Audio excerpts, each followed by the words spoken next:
Everyone welcome back to our YouTube channel. NEET 2024 ఎగ్జామ్కి సంబంధించి admit cards మళ్ళీ అందరూ డౌన్లోడ్ చేసుకోవాలా, అప్డేట్ అయ్యాయంట కదా. సో ఈ అప్డేట్ అంటే ఏంటి అని అయితే కొంతమంది స్టూడెంట్స్ అయితే అడుగుతున్నారు.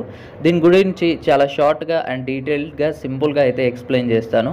సో ఎన్టీఏ వాళ్ళు మొదట అడ్మిట్ కార్డ్స్ని రిలీజ్ చేసినప్పుడు కొంతమంది స్టూడెంట్స్కి అడ్మిట్ కార్డ్స్ డౌన్లోడ్ చేసుకోలేకపోయారు.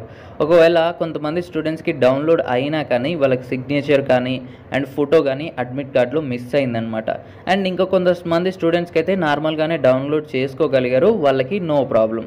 సో ఎవరైతే అడ్మిట్ కార్డ్స్లో ఫోటో అండ్ సిగ్నేచర్ రాలేదో వాళ్ళు మళ్ళీ అడ్మిట్ కార్డ్ని డౌన్లోడ్ చేసుకోండి అని చెప్పి ఎన్టీఏ వాళ్ళు అయితే వెబ్సైట్ని అప్డేట్ చేసి అండ్ నోటిఫికేషన్ అయితే రిలీజ్ చేశారు. కాకపోతే ముందుగా రిలీజ్ చేసినప్పుడు కొంతమంది స్టూడెంట్స్కి అడ్మిట్ కార్డు డౌన్లోడ్ అయిపోయింది ఏ ప్రాబ్లం లేకుండా.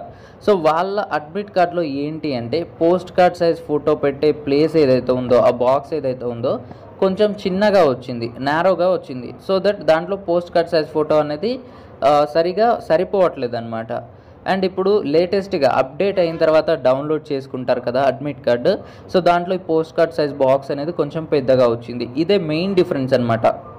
మీకు ఎగ్జామ్ సెంటర్ మారదు, టైమింగ్స్ మారదు, దాంట్లో ఒక్క లెటర్ కూడా మారదు అప్డేట్ అయిన అడ్మిట్ కార్డ్కి కానీ అడ్మిట్ కార్డ్కి. కేవలం ఆ post card size box photo పెట్టే ప్లేస్ ఏదైతే ఉందో అది కొద్దిగా ఇంక్రీజ్ అవుతుంది. సో అది తప్ప మిగతా ఏ చేంజెస్ కూడా లేవు. ఇక ఎవరికైతే సిగ్నేచర్ అండ్ ఫోటో రాలేదో మళ్ళీ రీడౌన్లోడ్ చేసుకున్నప్పుడు వాళ్ళకి అడ్మిట్ కార్డులో వస్తుంది. సో వాళ్ళకి కూడా నో ప్రాబ్లం. సో మీరందరూ కూడాను అప్డేట్ అయిన అడ్మిట్ కార్డ్ని డౌన్లోడ్ చేసుకోవడానికి అయితే ట్రై చేయండి.